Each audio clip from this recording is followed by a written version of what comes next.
네, 첫 번째 이슈입니다. 민주당 이재명 대표가 경기지사로 재직하던 당시에 이 경기도는 다주택을 보유한 사람을 승진해서 강등시키는 처분을 했는데요. 그때 당시 논란이 많이 됐었습니다. 그런데 대법원에서 이러한 당시의 경기도 처분이 재량권을 남용해서 위법하다는 판단이 나왔습니다.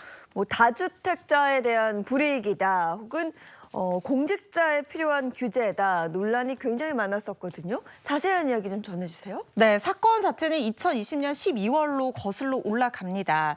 당시 이재명 더불어민주당 대표가 경기도지사로 재직하고 있을 때였는데요. 경기도는 4급 승진 후보자들에게 이 주택 보유 조사를 실시를 했습니다. 당시 전 정부가 집값 상승을 막기 위해서 장차관은 물론이고 중앙정부 1급 공무원은 살 집 한 채 빼고는 다 처분할 것을 지시를 했는데 이재명 지사의 경기도는 한 발 더 나아가서 4급 공무원까지 다주택을 처분하지 않으면 아예 승진해서 배제하겠다 이렇게 나섰던 겁니다. 그러자 승진 후보였던 이 A씨는 주택 2채와 오피스텔 분양권 2건을 보유를 하고 있었는데 주택 보유조사 담당자에게 거짓말을 했습니다. 주택 2채만 보유 중이고 한 채는 매각 중이다 이렇게 답변을 한 건데요.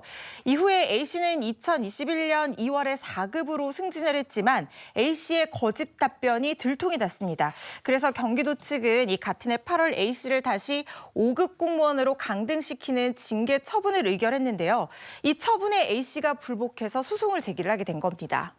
재판부도 고심이 깊었을 것 같은데 결과는 어떻게 나왔습니까? 판결이 엇갈렸습니다. 일단 1심과 2심은 징계 자체는 타당하다고 봤는데 1심에서는 이 징계의 처분 수위가 지나치게 과도하다라고 봐서 이 A씨의 손을 들어줬었습니다.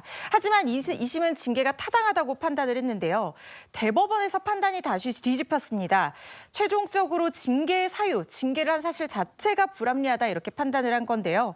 재판부에서는 단순히 다주택을 보유했는지 여부로 공무원의 도덕성, 청렴성을 평가할 수는 없다라고 하면서 특히 주택의 보유 수와 이 직무 수행 능력은 직접적인 관련이 없다라면서 선을 그은 겁니다.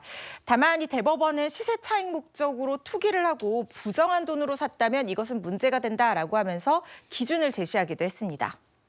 이게 어떻게 보면 정권마다 승진 인사에 반영되는 사유, 또 징계 사유 네. 이런 게 달라지니까 공무원들도 헷갈리겠다 싶어요. 네. 예.